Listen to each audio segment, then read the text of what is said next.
Olá, pessoal, bom dia, tudo bem? Tomara que esteja tudo bem com vocês, porque graças a Deus até aqui me ajudou o Senhor. E creio também que tem ajudado você também. Creio também que o Senhor tem sido o nosso refrigério, o teu consolo, a tua alegria.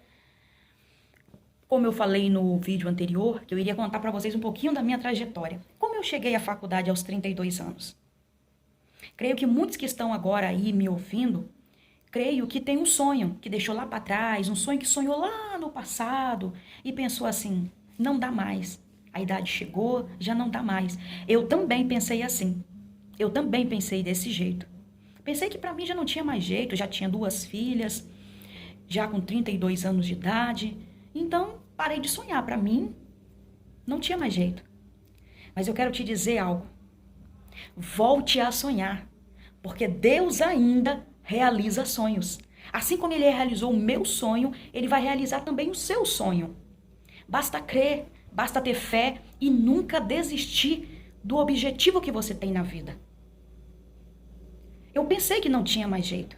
Eu me lembro que quando eu tinha 16 anos de idade, 16, 17, lá na minha cidadinha, lá no interior de Minas Gerais, porque eu sou lá de Minas Gerais, do interiorzinho, bem caipirona mesmo. E eu passava na minha cidade e tinha uns pontos, e geralmente naqueles pontos ali, 6 horas da tarde, 5 horas da tarde, sempre tinha vários alunos, vários acadêmicos que estavam ali esperando um ônibus para poder ir para uma outra cidade, para poder fazer faculdade. E sempre quando eu passava e eu via eles ali indo para a faculdade, eu olhava e dizia: um dia eu vou conseguir fazer minha faculdade. Um dia eu vou conseguir. E muitos olharam para mim e disseram assim: você não vai conseguir. Primeiro, você não tem aparência. Segundo, você não tem condição financeira. Você não tem condição para poder você conseguir chegar lá. E eu dizia: não, eu vou conseguir. E um dia eu me lembro que eu perguntei para um professor assim, porque eu terminei os meus estudos pelo EJA, né, o Acertando o Passo. E um dia eu perguntei para o meu professor assim: professor, eu terminando meus estudos desse jeito, acertando o passo, eu poderia algum dia ingressar na faculdade? E ele olhou para mim assim e disse: eu acho que não. Quando essas palavras veio daquele professor, eu falei: poxa, será que eu não vou conseguir ingressar numa faculdade? Eu tinha 16 anos de idade. E eu fiquei tão pensativa, tão triste com aquelas palavras. E eu comecei a deixar aquilo que eles disseram para mim entrar no meu coração: você não vai conseguir. Você não vai ser ninguém. Olha de onde você veio. Você veio de uma família muito simples, uma família muito pobre. Você não tem condição e nem aparência. Eu comecei a deixar aquilo entrar no meu coração. E isso entrou no meu coração. E eu esqueci. Falei: não, eu não nasci para isso. Vou aceitar e pronto. E comecei a deixar aquilo entrar no meu coração. Você só é aquilo que você deixa entrar no seu coração, que as pessoas dizem ao seu respeito. Porque quando nós deixamos entrar no nosso coração aquilo que as pessoas falam ao nosso respeito, nós deixamos de sonhar. Nós deixamos de viver. Nós deixamos de ser quem nós somos. E mais, esquecemos de quem ele é. Porque ele é dono de tudo. Se ele quiser, ele pode fazer. Se ele quiser, ele pode abrir as portas. Ele é o Deus que abre porta, ele é o Deus que fecha porta. Ele é um Deus todo-poderoso. Ele pode todas as coisas. Basta nós crermos. Mas, infelizmente, há momento que as palavras são tão cruéis, que ela entra no nosso coração fazendo um furacão. É difícil. E eu tinha 16 anos de idade. Muito zombada, muito humilhada naquele lugar, naquele interior. E eu então deixei, vim para Macaé, o Rio de Janeiro, e comecei aqui a trabalhar num restaurante. E nesse restaurante eu conheci o meu esposo, que eu costumo dizer que ele é a minha coluna, minha estrutura. Ele que tem me ajudado. Deus colocou ele do meu lado para poder ser não somente um companheiro, mas um amigo, um ajudador, meu braço direito. E ali eu conheci ele. E ali nós formamos uma família, estamos há 10 anos juntos. E eu já tinha a minha filha, a Emanuele. Essa é minha filha, Emanuele, tem 8 anos de idade. Fala oi pro pessoal, Emanuele. Oi, gente. Fala assim, tudo bem, pessoal? Tudo bem? Tá, tchau, pessoal. E quando eu estava trabalhando, que eu pensei em fazer um curso, eu engravidei de Emanuele. E aí eu pensei, agora não vai ter como eu fazer um curso. Aí parei, enterrei mais um sonho, não pude fazer o meu curso. Tive a Emanuele, e quando a Emanuele já estava com 5 anos de idade, eu, conversando com um amigo, ele falou pra mim assim, do nada, ele abordou o assunto da faculdade. E ele falou pra mim assim, Lu, você tem algum curso? Eu falei, não. Você não pensa em fazer uma faculdade? Naquela hora, os meus olhos não conseguiram segurar as lágrimas. Eu falei, não. Por quê?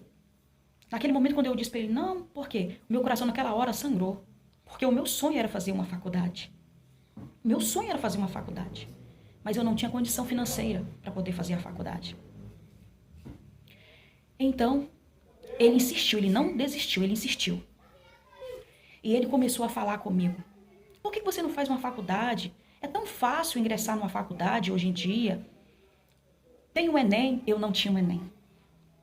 Nunca tive oportunidade para poder ir e estar fazendo. Não pude fazer, não fiz o Enem. Ele falou, tem o FIES, mas também tem que ter a nota também do Enem. E ele falou, olha, tem alguns financiamentos da própria faculdade.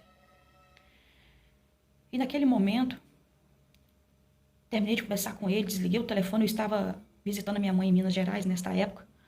Eu desliguei o telefone, entrei para dentro do quarto da minha mãe e dobrei o joelho e falei assim, ô Senhor, ele me falando de faculdade, não sabe ele que eu não tenho condição para entrar numa faculdade. E naquele momento chegou um louvor para mim. Alguém enviou um louvor para mim. E quando eu abri aquele louvor dizia assim, volte a sonhar, porque Deus ainda realiza sonhos. E eu olhei assim e falei, Deus, o Senhor está falando comigo? O Senhor ainda realiza sonhos. E naquele momento eu comecei a chorar e falei, Deus, será que eu ainda posso entrar numa faculdade? Será que esse sonho não é um sonho antigo? Será que não é demais para mim? Porque olha para mim, Senhor. Tantos que dizem, eu não tenho aparência. Eu não tenho condição financeira, Senhor, para entrar em uma faculdade. Como vai ser? E naquele momento eu coloquei o Senhor na frente, porque eu aprendi que tudo que nós iremos fazer, primeiro o dono de tudo tem que estar na frente. Ele é o nosso condutor, ele é o nosso guia. E eu liguei para a faculdade. Lá de Minas eu liguei para cá, para Macaé, para a faculdade. E procurei saber as informações, como era. E eles me passaram toda a informação. Então eu resolvi marcar o vestibular. Eu fui pela fé. E meu coração sangrava e eu chorava. E eu dizia, será que eu vou ser mais uma vez fracassada? Será que eu não vou conseguir? E eu marquei o vestibular. Vim de Minas. No dia marcado fui fazer o vestibular. Quando eu entrei naquela sala, prestei o vestibular. E a moça olhou para mim e falou, olha, você pode aguardar, dentro de meia hora sai o resultado. E eu falei, não, eu não vou esperar o resultado, não.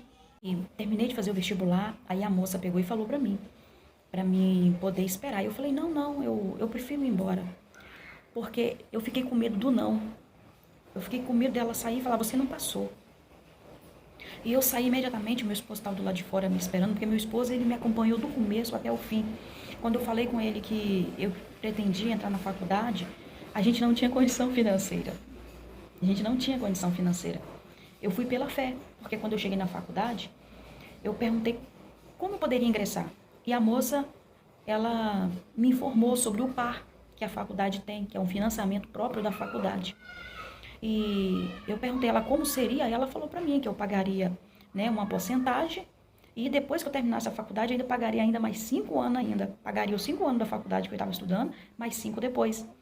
Aí talvez você pode olhar para mim e falar assim, nossa, vai pagar esses 5 anos e ainda vai pagar mais 5, 10 anos pagando faculdade. Mas é o único jeito que eu achei para poder ingressar numa faculdade. Foi o único jeito que eu consegui, senão eu não poderia ingressar. E financiei a faculdade. E meu esposo, ele me ajuda em tudo, ele é meu incentivador, ele me incentiva em tudo. Ele só olhou para mim e falou para mim assim, olha filha, eu vou te ajudar e tudo, você entrar na faculdade, mas a gente vai ter que fechar a mão para muita coisa. O que é fechar a mão para muita coisa? É se deixar de aproveitar muitas coisas. É deixar de sair, é deixar de ir num shopping, é deixar de ir num lazer, por não ter condição, por estar colocando na faculdade. Às vezes até mesmo é deixar de comer algo que você quer. Vai faltar aqui, vai faltar ali. Mas no futuro a gente sabe que você vai ter o retorno disso. E ele esteve ali comigo. Em nenhum momento ele falou, não, você não vai entrar, eu não vou te ajudar. Não, ele foi meu incentivador. E esteve comigo ali. Então, quando eu saí da faculdade, eu terminei de fazer o vestibular, eu saí, já entrei dentro do carro, ele perguntou, e aí, como é que foi? Eu abaixei a cabeça, comecei a chorar, falei, vamos embora, vamos embora. Ele falou, por quê? Eu falei, não, o resultado vai sair daqui a pouco, eu não vou passar, eu não vou conseguir entrar numa faculdade. Olha bem pra mim, eu não tenho estrutura, eu não tenho aparência, eu não vou conseguir entrar numa faculdade. Olha pra mim, olha a minha família, ninguém tem um curso, ninguém conseguiu chegar até uma faculdade. E será que vai ser eu que vai conseguir? Não vai, eu não vou conseguir. As palavras que eu ouvi lá no passado entraram aqui naquele momento. E quando eu cheguei em casa, passaram mais ou menos meia hora que eu cheguei em casa, a moça ligou da faculdade e falou, Lucilene, eu queria te informar que você foi aprovada e é para você trazer toda a documentação. Naquele momento, imagina, eu comecei a pular. Eu comecei a pular dentro de casa, comecei a chorar e imediatamente preparei toda a documentação e levei para a faculdade. E eu falei, Senhor, agora o que eu vou fazer? Eu não sei nem como eu vou fazer para poder pagar a faculdade. O que vai ser? Mas confiei e eu fui. E quando eu cheguei ali na faculdade, para mim aquilo era tudo um sonho, para mim não era realidade. E naquele momento eu olhava e dizia, eu aqui? Será que sou eu mesmo? E quando eu chego dentro da sala, aí ali tinha pessoas que já tinham formação em outras áreas, pessoas que já tinham bom emprego, pessoas muito lindas, aparência exuberante. E eu olhei assim, olhei para mim e falei, o que eu tô fazendo aqui? O que eu tô fazendo aqui, meu Deus? O que eu tô fazendo no meio desse pessoal? E eu pensei, o que eu tô fazendo aqui? Aqui não é meu lugar. E comecei a deixar aquelas palavras entrar no meu coração. E eu não sabia, ao mesmo momento que eu olhava para o professor falando, toda entusiasmada, e cada hora eu olhava para a sala, para a porta daquela sala, e eu via pessoas chegando, e eu me sentia cada vez mais diminuída. Eu sentia cada vez menor, eu me sentia menor ali dentro. E quando alguém ia dar exemplo de alguma coisa e dizia sobre a profissão, eu olhava e falava, meu Deus, o que eu estou fazendo aqui? Olha para mim. E infelizmente, no meio que nós vivemos, tem pessoas dispostas a te dar mão, te dar uma palavra amiga e dizer você vai conseguir. Mas infelizmente tem pessoas que te faz sentir menor. Tem pessoas que faz você sentir um nada. Teve pessoas que me fez sentir um nada? Teve. Teve pessoas que me olhou com desprezo? Teve. Teve pessoas que me humilharam? Teve. Teve pessoas para poder dizer aqui não é o seu lugar? Sim, teve. É triste. Sim, teve. Teve pessoas para poder me dizer isso. E quando eu cheguei naquele lugar, já na primeira semana, uma determinada pessoa, ela chegou perto de mim e disse para mim assim, olha, talvez você está se perguntando, qual é a faculdade que ela faz, que até agora ela não falou. Vou falar para você. Eu faço a faculdade de Direito. E quando eu cheguei ali, naquela primeira semana, logo uma determinada pessoa se aproximou de mim, começou a conversar. E na primeira impressão, dava que ela queria a minha amizade. Mas, no decorrer dos dias, aquela amizade começou a me angustiar. Começou a me dar vontade de largar tudo. Porque aquela pessoa que se aproximou de mim ali dentro, ela começou a dizer para mim que o meu linguajar, a minha fala, era pobre demais para estar ali dentro da faculdade. Olha o jeito que você fala, você não sabe falar. Lá do interiorzão de Minas, não sabe falar, você tem que saber falar. E eu pensava, e agora? Fui criada no meio só de pessoas praticamente analfabetas. Pessoas que não têm o linguajar culto, intelectual. Fui criada no meio de pessoas analfabetas, pessoas simples, pessoas humildes, que falam tudo errado. Ah, mas você não estudou até o terceiro ano? Sim, estudei. Mas ali no interior, até as pessoas, até os professores são tão simples que é o mesmo linguajar. Há uma diferença de quem cresce no interiorzão, no caipira mesmo, praticamente no nosso linguajar, roça, que a gente conhece lá assim como roça em Minas Gerais.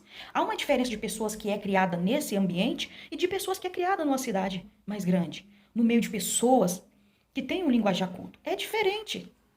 É muito diferente. Só que um dia eu perguntei pra mim, será que os caipira, as pessoas lá do interiorzão, não podem sonhar? Será que nós não podemos sonhar, vir a ser alguém? E ali foi o que eu escutei. Você, o seu linguajar é pobre demais. Aqui na faculdade de Direito, só há lugar para melhores. Para pessoas que sabem se comunicar muito bem, para pessoas que sabem falar muito bem. E todo dia eu saía ali daquela faculdade chorando. Todo dia eu saía dali chorando. Às vezes eu estava no meio dos outros alunos conversando durante o intervalo e eu pouco falava. Eu tinha medo de falar por esse motivo. E o pouquinho que eu falava, de repente aquela pessoa me cutucava e dizia assim, você falou errado. Ela começou a me chamar no ouvido para poder me chamar minha atenção. Mas depois ela começou a me corrigir perante todos. E aquilo começou a me constranger. Fiquei muito constrangida. E eu estava fazendo faculdade pela manhã. E como eu não estava suportando mais aquela situação, de tanta humilhação que eu não estava mais suportando aquela situação, eu passei para o turno da noite. Passei para o turno da noite. E eu não conseguindo mais, uma professora percebeu que tinha algo de errado, ela conversou comigo e eu passei para o que estava acontecendo. E essa professora disse para mim assim, Lucilene, não deixa ninguém matar os seus sonhos, porque você já chegou longe demais. Olha onde você está hoje. Não deixa ninguém te humilhar. Não deixa ninguém dizer que você é menos.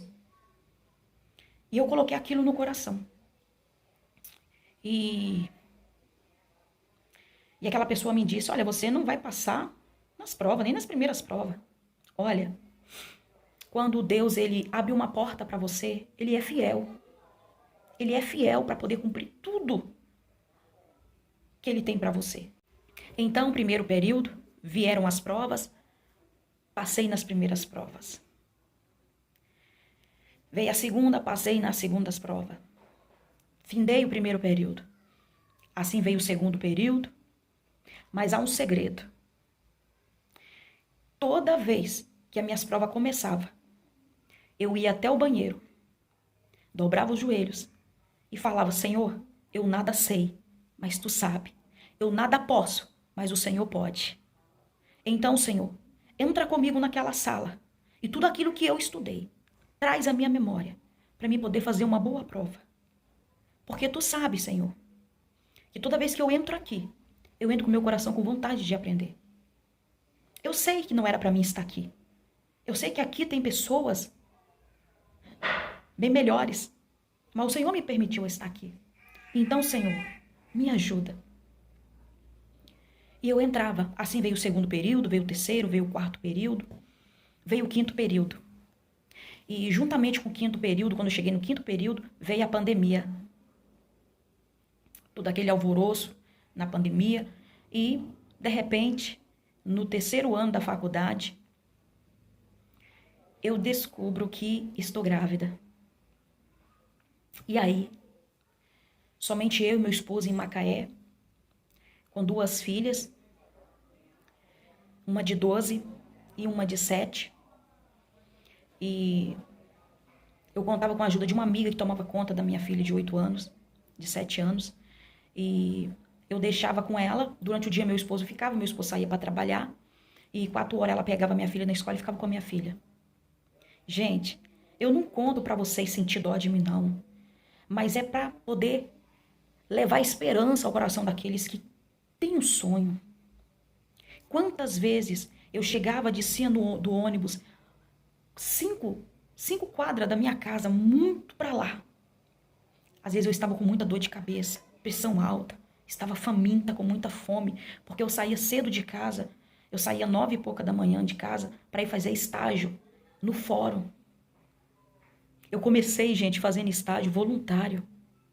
Eu fazia estágio voluntário no fórum, porque eu tinha vontade de aprender. Eu tinha vontade de aprender. Para parar de ser pisada, parar de ser humilhada. Eu queria aprender com aquele pessoal, com aquele povo que tinha um linguajar culto. Eu queria estar ali no meio. E depois eu consegui um estágio na UAB. Agradeço muito a UAB de Macaé, que me ajudou muito. Foi uma mãe para mim. Eu me senti ali dentro, ali guardada.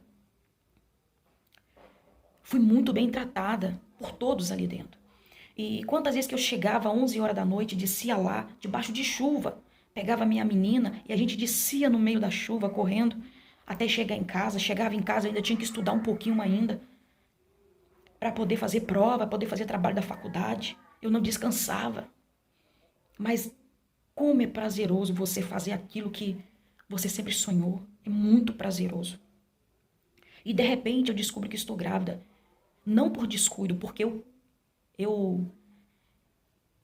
me preparei muito. E eu prevenia muito. Preparei tudo para não engravidar e me prevenia. Me prevenia muito. Então não foi um descuido. Ah, por que você não cuidou? Eu cuidei. E eu tenho 2 meninas. E aí descubro que estou grávida. E aí? Imagina a mente. O que passou aqui na mente? Agora acabou. Não vou conseguir mais fazer faculdade. O meu sonho vai se enterrar aqui. Porque com 2 filhas já é difícil, imagina com mais um. O que eu vou fazer? As pessoas vão dizer, é descuido, pra que foi engravidar de novo? Né? As pessoas costumam dizer, é pobre, pra que tá pobre? Foi arrumar mais filho ainda. Mas não foi por descuido. E eu comecei a chorar muito, a chorar muito. E eu agradeço muito a minha irmã Marcelene, que foi meu braço direito. Por mais que ela pensou, nossa, com 2 filhos, o que ela vai fazer agora? Em nenhum momento ela pronunciou palavra nenhuma. A primeira coisa que a minha irmã fez foi pegar uma foto de um bebezinho, de um menino, e enviar no meu telefone e falar, olha, agora vai ser um menininho. E quando ela mandou aquela foto para mim, o meu coração amoleceu. E eu aceitei naquele momento. Esse aqui é o meu bebê. Como ele acordou chorando, tomou vacina hoje, aí eu tive que pegar ele para poder terminar de gravar o vídeo. E porque eu tô sozinha, não tem ninguém para poder segurar ele, para tomar conta dele. E eu fiquei sabendo que tava grávida dele com 2 meses. Esse aqui é o Emanuel, meu milagrinho. E fiquei sabendo que tava grávida dele com 2 meses. E aí veio a pandemia. E a minha preocupação era como que eu vou ir até a faculdade, continuar meus estudos, grávida. Porque eu passei muito mal. Muito mal mesmo. E eu sabia que se eu chegasse a engravidar novamente, eu sabia que a minha gravidez seria de risco. E ao 3º mês, né, de gestação, eu descubro que a minha gestação era de alto risco. Pressão alta. E só foi aparecendo coisa. Apareceu diabetes gestacional.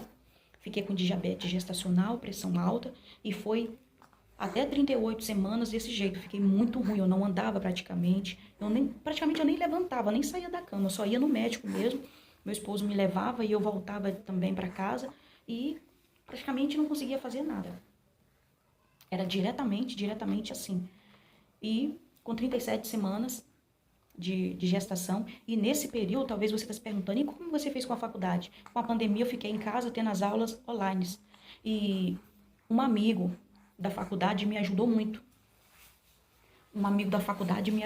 Porque sozinho eu não iria conseguir. Eu mal conseguia assistir as aulas. Eu mal conseguia assistir as minhas aulas, porque eu fiquei muito ruim mesmo. E com 37 semanas, a médica achou melhor me internar para mim poder ficar em observação até 38 semanas, porque a minha gravidez era considerada de alto risco. E eu fiquei internada até 38 semanas para ver se iria fazer um parto normal ou cesárea. E eu fiquei internada. E quando foi no dia 7 de outubro, tentaram, né, induzir meu parto, mas sem sucesso. E quando eu estava ali no hospital, eu fiz pelo SUS. É claro que se fosse um plano, eu poderia ter marcado uma cesárea. Mas como é o SUS, você tem que esperar, né, a decisão dos médicos, que os médicos vai fazer. Então, uma equipe disse que eu não poderia ter normal, porque corria risco. Era de alto risco, então teria que ser uma cesárea. Mas a outra equipe que entrou disse que não, queria induzir o meu parto. E eu fiquei nesse jogo de empurra, cesárea, normal. E eu falei com o médico, doutor, por favor, faz uma cesárea, porque eu não vou suportar, eu tô sentindo que não estou bem. E quando deu no dia 8, 3 da tarde, eu estava na sala de pré-parto e de repente chega o médico, ele olhou para mim e falou para mim assim, Lucilene, eu vou te analisar porque você tá tão quietinha aí, eu vou te observar. Eu vou te analisar para ver como é que você tá. Vamos dar o toque? Ele pegou e deu o toque. E eu falei, ô doutor, eu tava aqui pedindo a Deus para poder alguém com experiência chegasse, porque eu não estou me sentindo bem. E ele falou, não, eu vou dar o toque agora e vou ver. Vamos estourar a bolsa? Aí eu falei, doutor, fica à vontade. E ele pegou e estourou. Quando ele estourou, ele olhou para mim e falou, Lucilene, vou ter que te operar às pressas. Eu falei, por quê? Ele falou, porque o líquido tá verde. E eu sem saber o que era aquilo, e naquele momento, o meu esposo tinha acabado de sair. Eu estava sozinha no hospital, ele tinha acabado de sair para ir trabalhar. Ele me perguntou, o que você acha? Eu vou trabalhar hoje ou pego a licença paternidade a partir de amanhã? Eu falei, não, pode ir hoje, porque o médico disse que vai nascer lá para 11 e pouca da noite, então pode dar tempo de você voltar. Mas quando o meu esposo saiu, ele falou para mim que teria que fazer uma cesárea de emergência. E naquele momento, a minha cabeça ficou a mil. E naquele momento, quando eu olhei para o lado, a maca já estava, saíram comigo correndo para o centro cirúrgico. Quando chegou lá, fizeram todo o procedimento e imediatamente tiraram ele. E eu perguntei para a enfermeira, o que está acontecendo? Ela disse, seu bebê está em sofrimento fetal. Ele evacuou dentro da sua barriga. Se não tirar, o seu bebê morre. E a sua pressão também subiu. E ela fala, oi pessoal, fala, oi pessoal. Fala, pessoal, eu sou um milagrinho. Eu sou o milagre de mamãe. Deus nos deu vida novamente. E quando ele nasceu, a pediatra chegou com ele perto de mim, ele começou a jogar para fora, né, aquele resto de parto, né, aquele líquido que ele tinha engolido. Aí a pediatra me mostrou ele, e ele tava voltando, né, o resto de parto, né, aquele líquido saindo pela boquinha dele. E eu fiquei aérea, totalmente aérea, sozinha ali no hospital, né, foi o momento que meu esposo saiu, ele ficou o tempo todo comigo, mas um pouquinho que ele saiu, aconteceu isso. E me levaram, né, para dentro do quarto, e eu tava sentindo muito tonta, muito enjoada, porque eu não tive uma preparação para cesárea. Eu não tive um jejum que eles pedem, né, o jejum para poder fazer. Então eu fiquei muito enjoada. E quando eu cheguei lá dentro do quarto, depois de 7 horas que eu estava ali de operada, eu comecei a sentir uma contração muito forte na barriga. Aí eu perguntei para a enfermeira assim, é normal? Eu perguntei para ela, é normal essa dor que eu estou sentindo, essa contração na barriga? Ela falou, é. Aí ela resolveu levantar o lençol. Quando ela levantou o lençol, ela saiu. E quando ela saiu, eu vi quando o médico veio e perguntou assim, quem é que está sangrando aqui? Aí eu pensei, será que sou eu? E aí o médico entrou. Aí quando o médico entrou, que ele levantou o lençol, ele se assustou. E ali eu só escutei ele falando com ela, tanto disso, tanto daquilo. Eu não sei muito bem como eles falam, né, médico, mas eu me lembro que ele falou 4 miligramas disso, tanto disso. E me lembro que injetaram o comprimido, me deram injeção nos 2 braços, me deram comprimido também para poder tomar. E tudo muito ali rápido. E eu me lembro que quando a enfermeira foi me limpar, eu estava com sangue até na cabeça. A minha cama, o lençol, tudo onde eu estava teve que ser jogado fora. Eu estava tendo hemorragia. Perdi muito sangue. E naquele momento, eu me lembro que o médico, tinha 2 médicos perto da minha cama, um olhou para o outro e disse assim, um olhou para o outro e fez assim, balançou a cabeça. Naquele momento eu entendi que não estava tudo bem. Porém, que eu não estava sentindo algo fora do comum. Eu não estava sentindo, mas estava acontecendo algo. Algo estava acontecendo. E naquele momento, eu senti que o meu Deus, o nosso Deus, que dá vida, estava me dando vida naquele momento.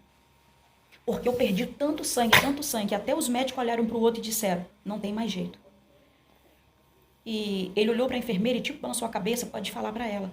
E a enfermeira me disse assim, Lucilene, tudo que a gente pôde fazer por você, a gente já fez. Não tem mais nada que a gente possa fazer por você. Ou seja, não tinha mais recurso ali. E nesse momento, Quando a enfermeira falou para mim que o que eles puderam fazer para mim, eles tinham feito e não tinha mais o que fazer, naquele momento, o Deus que dá vida, ele me deu vida naquele momento. Porque o meu filho não era para estar aqui hoje. Se aquele médico não chega ali por acaso, estoura a bolsa, eu teria perdido o meu filho. Porque os outros que estavam ali disseram que iria fazer normal. Em nenhum momento me examinaram. E esse médico, por acaso, chegou ali. Ele estava chegando naquele dia, ele estava de férias. Naquele dia ele tinha chegado novamente. E ele resolveu por acaso. E ele viu que eu estava naquela situação. E agradeço muito pela vida dele, Dr. Sidney. Aquele homem foi um homem de Deus mesmo, enviado mesmo para poder salvar mesmo a minha vida, a vida do meu bebê. E ali depois daquela hemorragia, quando eu falo assim, eu me emociono muito. E depois daquela hemorragia, ele voltou lá na sala e falou para mim assim: olha, baixinha, eu nunca vi algo assim, você me deu um susto, hein? Ou seja, nem ele estava tendo esperança que eu ia sair ali daquele hospital. E graças a Deus eu saí. E eu me lembro que quando eu estava vindo para casa, eu comecei a chorar muito. E meu esposo falava comigo: não chora não, filha, seu parto foi um parto muito difícil, foi uma operação, né? Você passou por uma cirurgia, então não fica assim não, senão você vai ter que voltar por causa da sua pressão. Mas eu não conseguia segurar as lágrimas. Mas o meu choro era de gratidão, porque eu estava saindo com vida daquele hospital. E estava saindo com o meu milagre nos braços, que é o meu filho. E aí, operada, com um bebê recém-nascido em casa, tinha perdido as primeiras provas da faculdade, porque no dia da AV1 eu estava dentro do hospital. E eu tinha que fazer as AV2, né, as segundas provas. E eu entrei em desespero e falei: o que vai ser de mim agora? Eu tenho que fazer a AV2 e vou ter que fazer a prova de reforço para mim não perder nessa disciplina. Porque se eu perder, como que eu vou pagar? Eu não tenho condição de pagar. Como que eu vou fazer? Entrei em desespero. Mas Deus, ele sempre envia pessoas para poder nos ajudar. E ele enviou um amigo da faculdade, o Hélito, e ele me ajudou. E eu consegui vencer mais um período. Esse ano iniciei mais um período. Como eu tive que retirar algumas disciplinas por causa que eu saí, né, do meu estágio, então não estava com dinheiro suficiente para poder pagar as disciplinas e também não estava com saúde. A gravidez de alto risco, não estava com saúde para poder conseguir mesmo, focar mesmo em tantas disciplinas. E então, esse ano, eu fiquei um pouquinho atrasada. Eu ia terminar minha faculdade ano que vem, mas era para mim estar no 7º período agora, mas estou no 6º. Por causa da disciplina que eu tirei, me atrasei com o estágio, não vou poder fazer o estágio esse ano, somente ano que vem, eu tenho que ficar mais um ano na faculdade, mas estou satisfeita porque eu estou conseguindo cursar. E estou em casa, né? É o meu bebê que está chorando aqui, como eu falei com vocês, não tem ninguém para me ajudar. A minha menina de 7 anos ali, quer dizer, de 8, ela fez 8. Quando eu engravidei ela tinha 7, agora ela está com 8 anos. E então foi isso. Me desculpa se ficou um pouco assim, meio alvoroçado um pouco o vídeos, né? Se vocês têm alguma coisa que vocês ouviram, quer saber e eu não relatei, deixe nos comentários. Eu vou ter o maior prazer de responder cada um, de estar falando, né, a minha história, de estar incentivando, de estar respondendo algumas curiosidades, talvez vocês queiram saber. E esse período estou seguindo, não está sendo fácil, porque eu tô com um bebê recém-nascido e é ele chorando e eu com as aulas ali, né, escutando, tentando ouvir o professor falar, ele chora, eu tento ouvir o professor falar, não tenho tempo, mas eu não desisto. Eu não desisto, porque eu não gosto de deixar para trás nada que eu comecei. Eu não gosto de deixar pelo caminho. E é algo que eu sonhei tanto, mas tanto, que mesmo em meio aos trancos e barrancos, no meio de vento, de chuva, de vendavais, eu quero continuar até o fim. Eu quero continuar até o fim. E em 2023, assim se Deus quiser, tá finalizando a minha faculdade e tá falando aqui pra vocês, consegui. Não foi fácil, mas eu consegui. Não tem sido fácil. Tá sendo um período mesmo muito assim dificultoso pra mim com um bebê. A minha saúde ainda não está 100%, estou me recuperando. Eu não estava conseguindo andar, eu não estava conseguindo falar, eu me cansava muito rápido, eu saía, passava mal na rua. Então eu estou começando a voltar agora. Mas olha como que Deus é maravilhoso. Se não fosse esse isolamento em casa, eu não ia conseguir fazer essa faculdade. Mas como eu estou em casa, eu faço tudo online E isso tem me ajudado. Porque a minha saúde não suportaria estar saindo de casa todo dia para ir para uma faculdade. E agora meu bebê fez 6 meses hoje. E eu estou me sentindo mais forte. Eu estou me sentindo bem melhor. Estou tendo força, agora consigo falar sem se cansar, consigo andar. Para ano que vem, se Deus quiser, né? Creio que a faculdade vai voltar presenciais. Eu ter força e ânimo novamente para estar começando tudo novamente. E quero deixar para você, volte a sonhar, porque Deus ainda realiza sonhos. É difícil a gente deixar de ouvir o que as pessoas falam? Sim, porque aquilo faz morada aqui dentro. Há momentos, talvez você tenha se perguntado assim, você já pensou em largar a faculdade? Sim, já. Por causa de muitas humilhações, por causa de palavras que afetam diretamente, a gente sabe, por causa de olhares. Quando você chega e você ouve alguém dizer, essa aí faz faculdade de Direito? Ela estuda com a gente? Você? Eu me lembro que uma vez eu estava no meio de alguns alunos e cada um ali começou a falar. O que você quer ser? Você quer seguir qual carreira? Aí um dizia, eu quero ser criminalista. Outro, eu quero ser magistrado. Eu quero ser delegado. E naquele momento, eu acho que eu me entusiasmei e falei assim, eu tenho muita vontade de ser magistrada ou delegada. Naquele momento, para que eu fui dizer aquilo? Me arrependi profundamente, amargamente. Naquele momento, alguns ali da roda olharam para mim e fez assim. Quer dizer, você? Olha para você, te enxerga.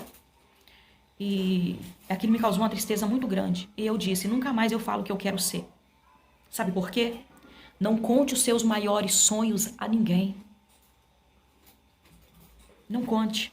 Porque vão olhar de você, vão rir de você, vão debochar de você. Apenas siga em frente, não desista. No meio da caminhada, não desista. Seja firme. As palavras vão machucar? Vão. Claro que vão. Mas não desista. Porque lá na frente tem algo melhor nos esperando. Mas há um segredo. Seja humilde. Nunca queira pisar em ninguém. Sempre lembra da onde você saiu. Quem você era e quem você é hoje. Nunca queira chegar lá na frente para poder pisar em alguém. Nunca seja nariz empinado.